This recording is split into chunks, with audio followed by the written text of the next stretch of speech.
Good evening, you're watching the news on Croatian television. Following a 14-hour debate, the SDP's vote of no confidence in the government of Prime Minister Andrej Plenković and Demographics, Family, Youth and Social Policy Minister Nada Murganić proved unsuccessful. 78 MPs voted in favor of the government, while only 59 for its removal. According to parliamentary regulations, the 31 SDP MPs who launched the initiative will have to wait 6 months before they can submit a new no-confidence motion. This is a defeat for Croatia when political corruption, horse trading for parliamentary seats, collusion agreements and secret deals made behind closed doors can continue to thrive in Croatia. This is a failure for a democratic country, and it is our task to ensure that this is never tolerated again, because this is what has robbed our children of their futures. This is why numerous people have left the country and made Croatia a demographic wasteland, and why many people don't have jobs. That is our task, and we will continue to fight for the truth, and we will continue our struggle. This was the fourth failed initiative of this kind. Today, both the government and Minister Murganić received validation from Parliament, so they made use of an instrument which they knew wouldn't pass. What the debate did bring to light is our policy from the outset, and that is the government, through its emergency legislation, is protecting the common interests of the citizens, the Croatian economy, the stability of our financial system, and jobs. The release of previously undisclosed parts of the UN Arbitration Tribunal's verdict in the Ina Mol case has revealed that the tribunal maintains that Zagreb County Court Judge Ivan Turudić was biased in reaching a guilty verdict in the trial of former Prime Minister Ivo Sanader for receiving a bribe in return for handing Mol management rights in Ina. It notes that the prosecution's key witness, Robert Ježić, was unreliable and his testimony contradictory. The UN tribunal also found it suspicious that Ježić was never forced to return the €5 million, which was allegedly bribe money for Sanader.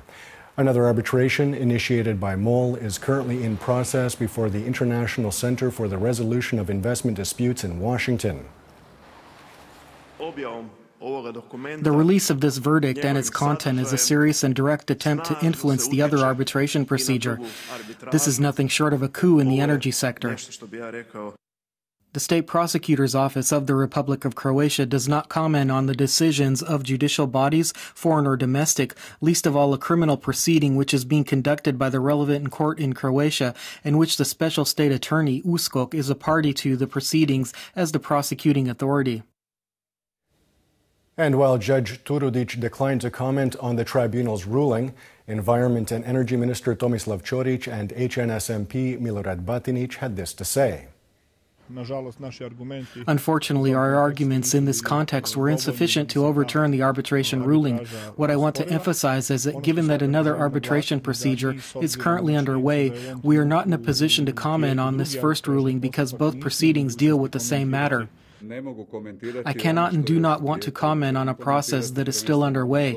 The HNS primarily views policy towards INA through the goal of maintaining production and the operation of all our refineries, and it is not the party's goal to view INA through gas stations alone.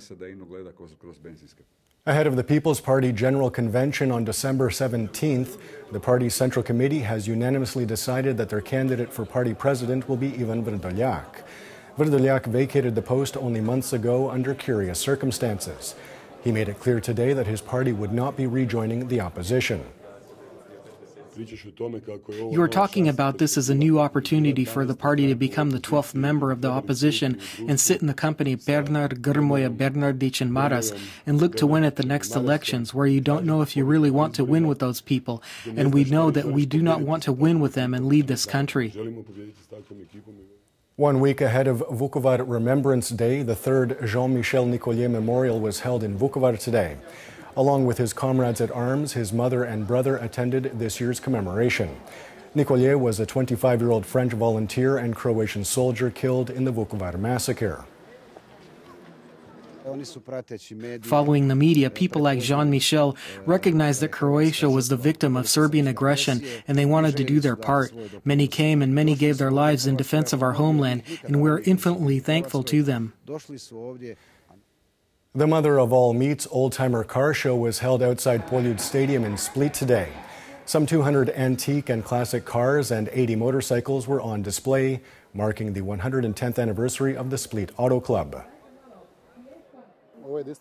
This is a unique opportunity to see old-timers from 90% of the auto clubs in Dalmatia in one place.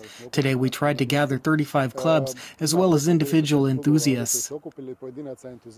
Taking a quick look at sports. In football, Croatia departed for Greece today, where they will play the return leg of their additional qualification round for the 2018 World Cup in Russia tomorrow night.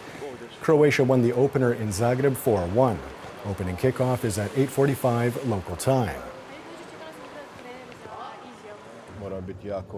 We have to be very cautious and play to win. We cannot go down there to protect our 4-1 lead. That would be a mistake. We need to play the same way we did in Zagreb, looking to win, and we can do that.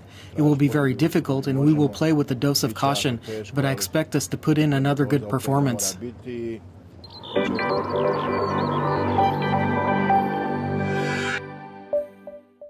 And now the forecast for tomorrow. Variable to heavy cloud cover with morning fog in the interior.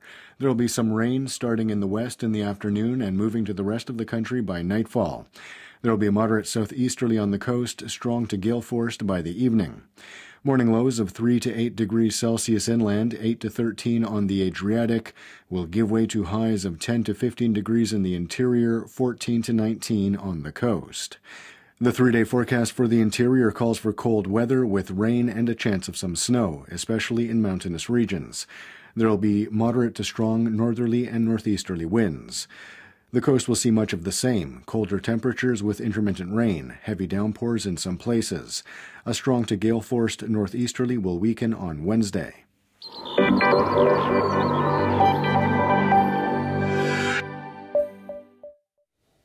And that wraps up the news. Be sure to join us again tomorrow night.